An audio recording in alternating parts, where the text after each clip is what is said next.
जय जिजाऊ, जय शिवराय. आज 12 जानेवारी जिजाऊ जयंती.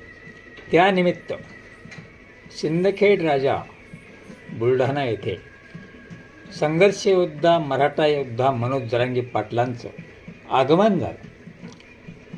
मनोज जरांगे पाटलाचा लवाजमा, तो गाड्यांचा ताफा, तो पाटील पाटीलच्या घोषणा याने सारं असमंत दुमदुमून गेलं. पण जी राजमाता राष्ट्रमाता जिजाऊ, जिने स्वराज्याचा छत्रपती एक नव्हे दोन घडवले, त्या जिजाऊंच्या चरणी नतमस्तक होण्यासाठी या महाराष्ट्रातला एकही राजकीय भ्रष्ट नेता गेला नाही. याचा विचार करा नागरिकांनो. मित्रांनो, हे भ्रष्ट राजकारणी निवडणुकीमध्ये गुंग आहेत. यांना ना छत्रपती दिसतात, ना राजमाता दिसते, ना शंभूराजे दिसतात, ना महामानव डॉक्टर बाबासाहेब आंबेडकर दिसतात. केवळ राजकारण आणि राजकारण हाच यांचा धंदा आहे. पण आमचे संघर्ष योद्धा मराठा योद्धा मनोज जरांगे पाटील न चुकता आज 12 जानेवारी रोजी सिंदखेड राजा येथे आगमन झालं. आगमन झाल्यानंतर ते राजवाड्यात गेले.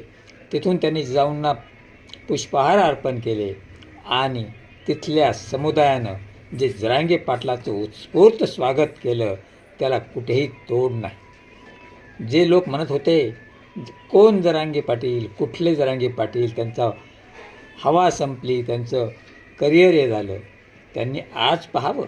सिंदखेड राजामध्ये काही कुठली मिटिंग बोलावली नव्हती, काही कुणाला फोनाफोनी केली नव्हती, तरी पण लाखोंचा समुदाय आज राष्ट्रमाता राजमाता जिजाऊंच्या सिंदखेड राजामध्ये मनोज जरांगे पाटलाच्या स्वागतासाठी उभा आहे आणि पाटील पाटील नावाच्या घोषणा देत आहेत. जरांगे पाटील एक असं व्यक्तिमत्व आहे ज्यांनी शिवछत्रपतीचा एक नाही एक विचार अंगीकारला आहे.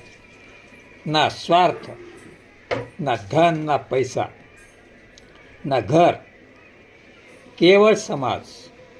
जसे छत्रपती म्हणायचे, माझ्या रयतेच्या भाजीच्या देठालाही कोणाचा हात लागता कामा नये, त्याप्रमाणे श्री संघर्ष योद्धा मनोजदादा जरांगे पाटलाचं मत तेच आहे की माझा समाज सुखी झाला पाहिजे, माझ्या समाजावर अन्याय होता कामा नये, समाजातल्या प्रत्येक मुलाला रोजगार मिळाला पाहिजे, प्रत्येक आई बहिणीला रोजगार मिळाला पाहिजे, कुणावरही अन्याय होता कामा नये.